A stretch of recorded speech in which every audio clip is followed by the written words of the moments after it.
The first rule of deep space diplomacy is simple. Never assume a gesture means the same thing to everyone. Unfortunately for me, that lesson came a little too late. I was 3 weeks into my contract as a systems liaison aboard Outpost Helios 9, a rotating trade station balanced at the edge of human-controlled space. Helios 9 was where misunderstandings came to drink together. Merchants, diplomats, mercenaries, and species whose biology made even the station's universal translators sweat. I was nobody special.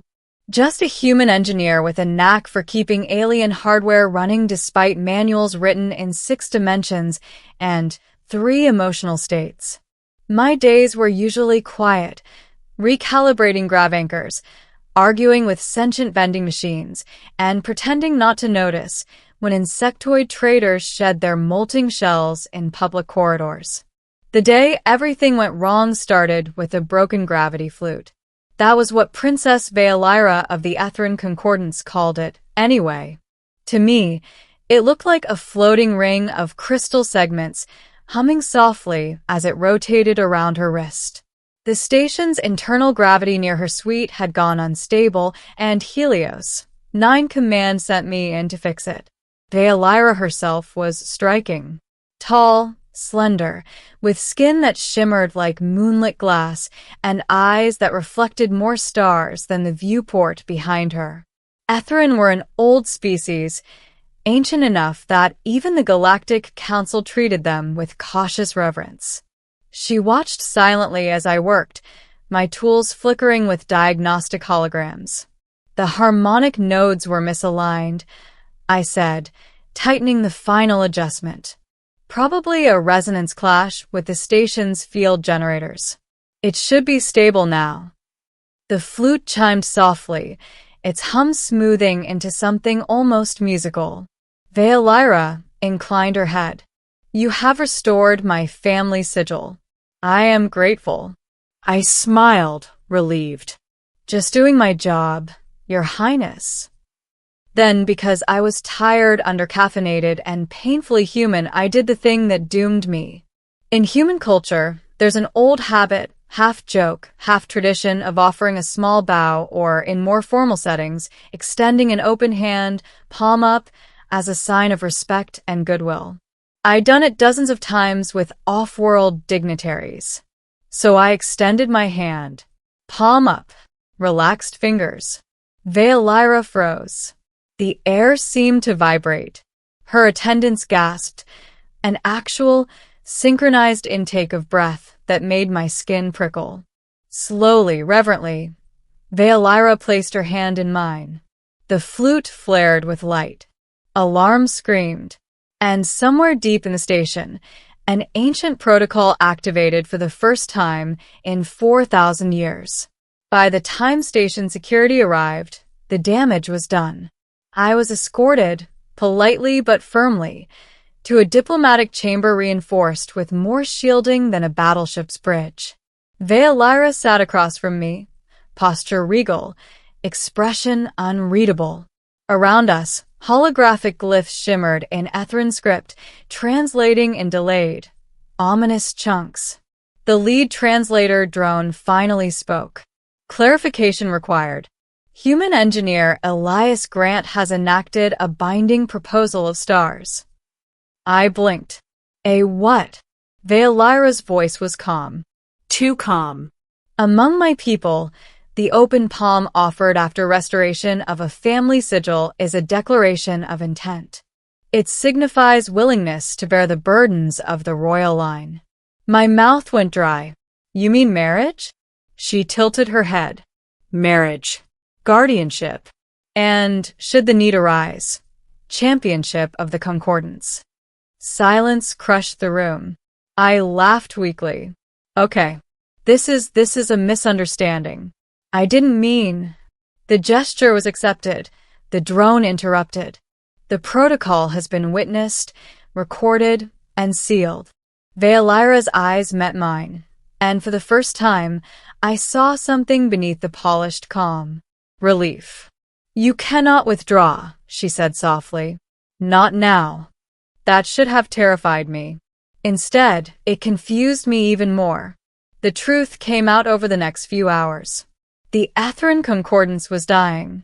At the galactic core, something ancient had begun to stir, an intelligence older than the first star maps, known in fragmented records as the Devourer of Paths.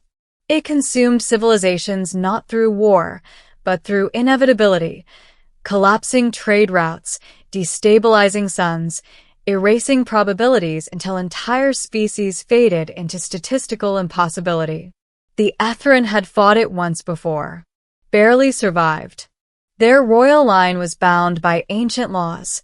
In times of existential threat, the Concordance could invoke a champion, an external entity not bound by Etherin fate-weaving, someone whose decisions lay outside their carefully mapped futures.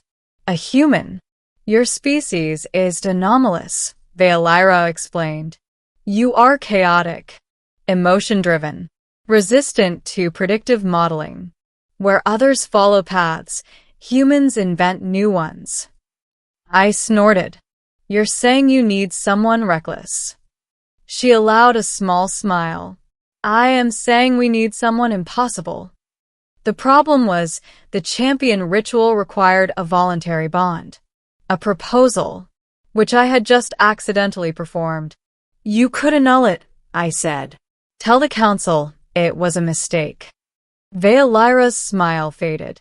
If I do, the Concordance loses its last legal right to call upon a champion.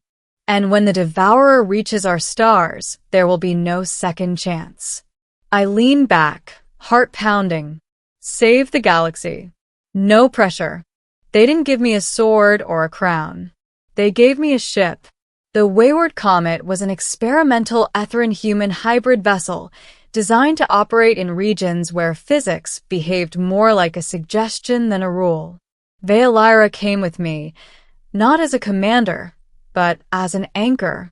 Her presence stabilized the ancient systems keyed to the royal line.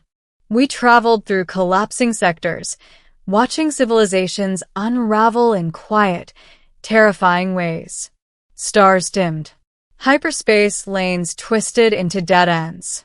Entire armadas vanished without a single battle. The Devourer didn't attack directly.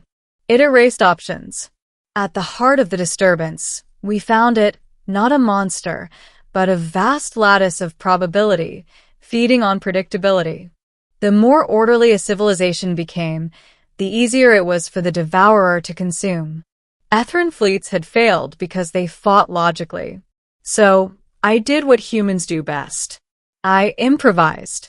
I rerouted the comet's drive through unstable human-designed jump equations, mathematics every other species considered unsafe, irrational, and frankly offensive. I broadcast contradictory signals. I introduced randomness where there should have been harmony. The Devourer reacted. For the first time in millennia, it hesitated. Veolyra stared at the sensor readouts in awe. You're confusing it. Good, I muttered. Because I don't know what I'm doing either. At the core nexus, I made the final choice. Instead of sealing the Devourer or destroying it, a path it had already accounted for, I opened every possible future at once. A cascade of human uncertainty flooded the lattice. The Devourer fractured, not dying, but dispersing, unable to feed without fixed paths to consume. The galaxy exhaled. We limped back to Helios, 9 as heroes. The Galactic Council convened an emergency session. Titles were offered. Medals. Permanent command. I declined them all. In the quiet after the storm, I stood with Veolyra in the observation ring, stars drifting slowly past. The bond remains, she said gently.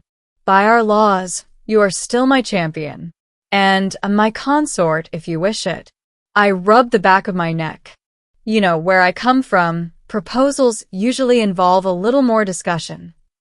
She studied me, then extended her hand again. This time, I knew exactly what it meant. Then let us discuss, she said, eyes warm. Not as fate demands, but as we choose. I took her hand, not because a galaxy needed saving, but because, for once, the future was unwritten, and that was exactly how humans liked it. The galaxy didn't celebrate loudly. There were no parades across star systems, no universal holiday declared in my name. Civilizations simply continued.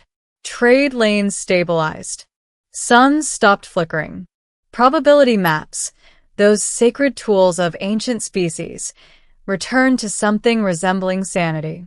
And somehow that felt better. I resigned my post at Helios, 9 a month later. The station commander shook my hand like he expected me to vanish into legend the moment I stepped away. Maybe I did, in a way. Humans have a talent for leaving ripples long after we're gone. Veolyra and I traveled instead. Not as princess and champion, at least not officially, but as two people seeing a galaxy that had almost ended without realizing it. On quiet worlds, no one recognized her titles. On loud ones, they recognized mine instead, whispering about the human who broke fate. The bond between us changed, too. It stopped feeling like a contract and started feeling like a choice. One evening, aboard the wayward comet, we watched a newborn star ignite, a slow bloom of light against the dark. Veolyra leaned beside me, her shoulder brushing mine. "The Concordance has rewritten its laws," she said softly. "The champion clause has been retired." I glanced at her. "What does that mean for us?" "It means," she replied, eyes reflecting the starfire, "that no future Etherin will ever be forced to bind another against their will. You ended more than a threat. You ended a tradition born of fear." I let that sink in. "And you?" I asked. She smiled, not the formal curve of a princess, but something real. "I remain who I choose to be." Later, when the ship drifted quietly between stars, she turned to me and extended her hand one final time. No ritual glyphs ignited. No alarm sounded. No ancient protocols stirred. Just an open palm. I took it. Not as a champion. Not as a symbol. Not as a mistake. But as a human, unpredictable, stubborn, and hopeful, walking forward into an unwritten future with someone who understood that the greatest strength in the galaxy wasn't destiny or power. It was choice. And somewhere, far beyond map space, the remnants of the Devourer drifted harmlessly apart, forever wary of a species that looked at fate itself and said, "No, we'll do it our way."